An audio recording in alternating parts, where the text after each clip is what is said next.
I see on these walls 9-8 Gangster Crip. What is that about? It's a joke. I ain't never met one.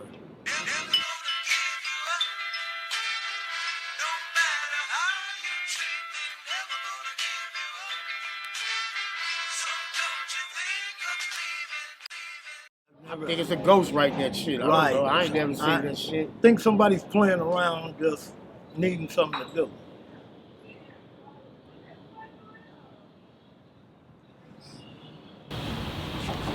Give me an official roll call of 9-0 Gangster one more time, Cadillac.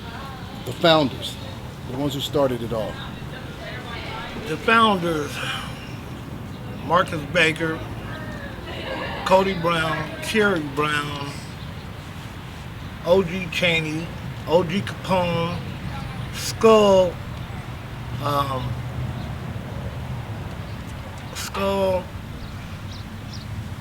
Underdog, Mad Dog, Disco Duck, Kid,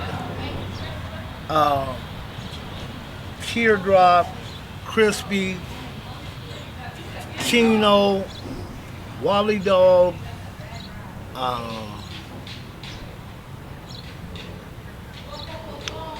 Nine Ball, of course, but I call him Tiger. That's Big Underdog, Big Torch, Marcus Baker's younger brother. Who were the first 9-0s to RIP? First 9-0 that RIP'd was Big Mad Dog. What year was that? Big Mad Dog RIP'd, I think it was 78, 78, 79. Gang related? No. What was the first gang related death? The first gang related, it was Crispy as far as, that's James Connors. He didn't die behind the difference behind sets, but it was another Crip set that killed him. And to this day, we don't know who done it, but we know it was Compton Crips. Hey Pookie, did 9-Ball have any littles or babies? Yeah, he got little 9-Ball and a baby 9-Ball. Little 9-Ball, he moved out of state. Baby 9-Ball got life sentence. Were they related to Cody Brown? Little 9-Ball was.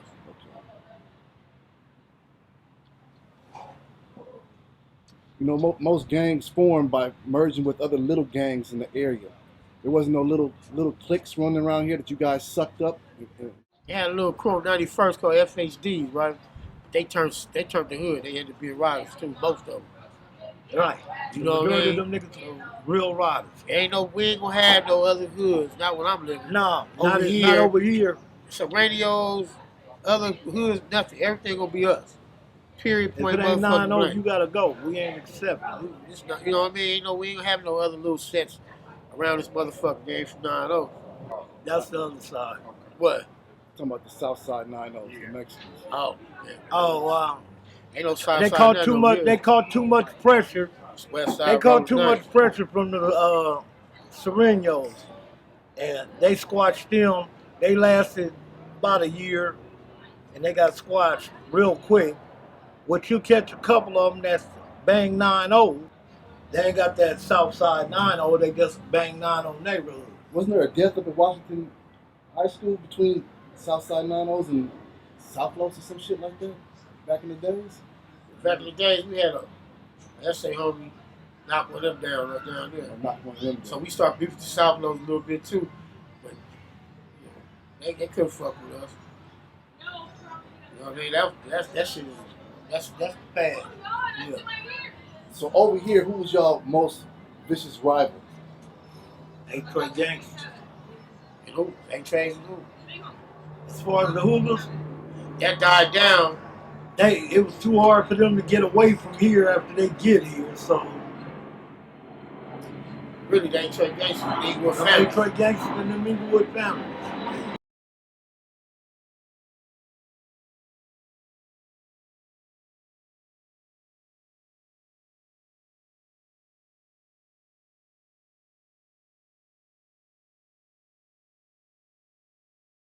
Cadillac, you live on the other side of Western, right? Right. When did the A-Trays form that back west clique over there? That's your side of it. Right. That back west click happened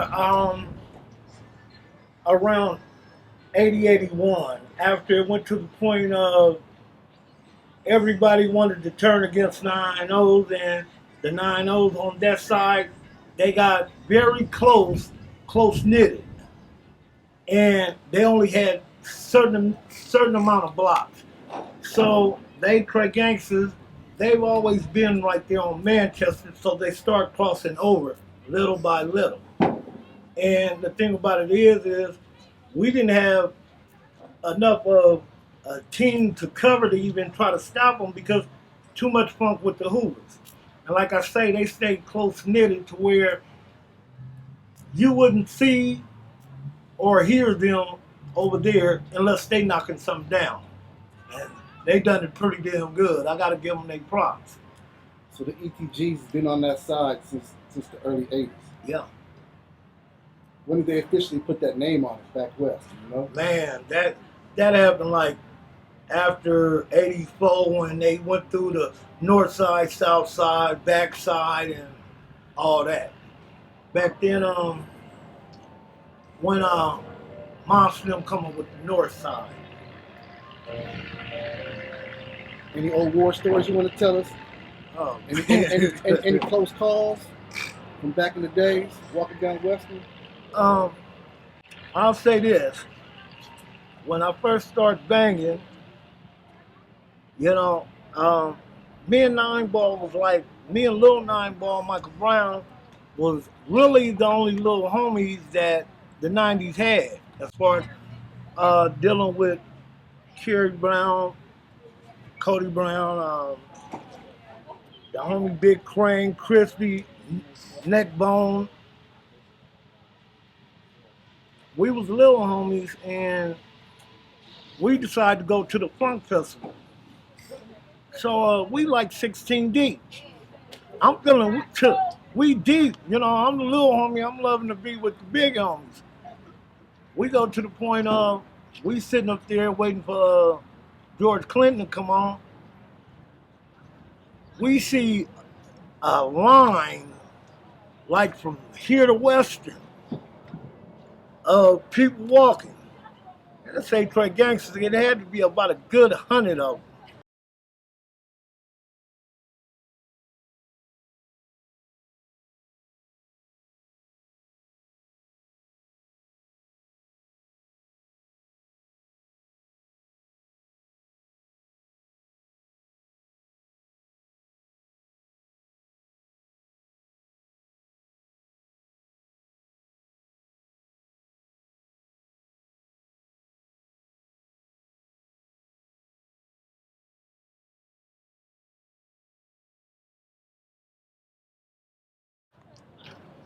And they all walked past us, and I'm looking, you know, I'm with the big homies, I'm thinking I'm ready for whatever. And they walked past, and they made sure they came past us and let us know this is Craig Gangster. And I'm just looking, everyone that went past, they made sure they gave it up. Hunchy, Sidewinder, Baycott. Were you old enough to remember the record hops up here at Jesse Owens? I remember them, but I never had been here. I was too young to ever come. I remember them being here. I remember a couple of issues when Tookie had got into it with some of the homeboys up here. And yeah, it's quite ugly, which he wasn't against Jesse Owens, but it was like Jesse Owens' boys was like rivals to him. He was having Sportsman Park flashbacks, huh? Yeah. They didn't hold any Crip meetings up here? Oh yeah. This is where all the Crip meetings was held. The hundreds, which was just really West Side Underground before the 107 or the hundreds came in. Then you had the West Side Crips, which was West Side 90s. That turned to West Side 90s. And they was West Side Crips before they turned West Side 90s. And between the UGs, the blocks, and the West Side Crips, this is where it was held at. I guess the homies loved me so much and they got respect with me because I never went to the point of sending the homies out. I rode with them, and that's even within the last 5-6 years. What's the age bracket for the Little Lows? Little Lows? See, between about 44 to 47 right now. Up in that area. Who was they getting into it with? Man, we beef with everybody. Whoever wanted They motherfucking didn't beef. give a fuck. Whoever wanted beef with us, homie, we took it to them, and we always had squabblers over this motherfuckers. From the day, we still got a bunch of good And squabblers. some of the best gunners. So, you know, everybody we beef with, homie, we did that shit. We didn't need no motherfucking help from nobody else. We handled every motherfucking war we won. We won, nigga. We ain't never put the white motherfucking flag up. We ain't doing that. When your era came in, who did y'all start beefing with? What wars broke out? Shit, we broke out with the Harlems. My brother got killed in 1988. That shit hurt my motherfucking heart right there, man. We fucked the 30s hard back then.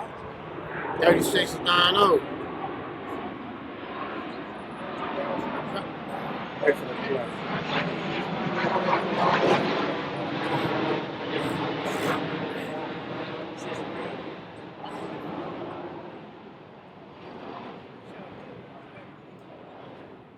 All right, it was 30-69 though. Yeah, so we know we was tight back in the 80s, you know, in the early 90s, 36 and 90s, you know what I'm saying? When my brother got killed, he wasn't intentionally, they weren't trying to kill my brother. He just got hit on the humbug, you know what I mean? He was trying to hit my cousin. He had a problem at a funeral that day. At a Harlem funeral. So I don't know how the gunplay escalated. I wasn't there, I was in jail. My brother got killed in 1988. That shit hurt a nigga bad, homie. We was young niggas too. We was hot-headed. And that shit just escalated, cuz. A nigga really didn't want to beef with Harlem, cuz. Them niggas was all, you know, we lived over there. We know them all. So that's just how it happened, homie. My brother got killed. Any nigga brother get killed, you gonna go in. So shit, we went in. Me and my twin went in. We didn't even need the homies. Just me and my motherfucking brother, homie. And we went in. You know what I mean? I ended up squashing that shit later on in the year. I squashed it with the 30s. After a while, the nigga that killed my brother, originally killed my brother, he had got knocked down by one of their own homies. So I was like, you know what? I told my twin, man, you know, man, we gonna squash that shit because I had so much love for Harlem. So we squashed that shit, man. We back tight with them niggas. We cool with them niggas, homie. Y'all got along with Watergate? Yeah. What about IVC? Nah, I knew some IVCs, but we didn't really fuck with them niggas. They was beef with Watergate. You know what I mean? Y'all basically started all your beefs. You didn't just inherit them from NHC, did you? Nah. We just Most of them, yeah. Some of them, yeah. Nigga, nowadays, everything come from neighborhood because all the little sets that was getting fucked over by the 60s through all the years, man, you know how the cards, you know, everybody got their little card, gangster card, Compton card, Hoover card. There ain't too many cards. y'all ever have any beef with Broadways? Nah, man, we ain't had no beef with Broadways, man. You know, a lot of fire dudes, they never do Broadways. Y'all good with East Coast? Yeah, we straight with the East Coast. Raymond's? Ravens. I noticed you and Cadillac ain't never mentioned the 111s. You ain't never asked me about the 111. He asked y'all about who y'all fucked with back then, I thought. But y'all tight with the 111s. We fucked with the 111, but then we had like a little issue with the 111s. You know, that kind of went on for a little bit. But that shit died down. We squashed all that shit. We good now. That was like late 80s, early 90s. Early 90s. We good with the 111s now, man. Shit never even got to that point. Y'all good with everybody in the old car, huh? Everybody in the old car, homie. We didn't beef with damn near everybody in the old car but the 60s. You know how the In the neighborhood underground. do it. You know what I'm saying? That's just how it go, but we squashed that shit. Yeah, that's good. Yeah, we really trying to keep it rolling. and keep it neighborhood. Kev Mac video.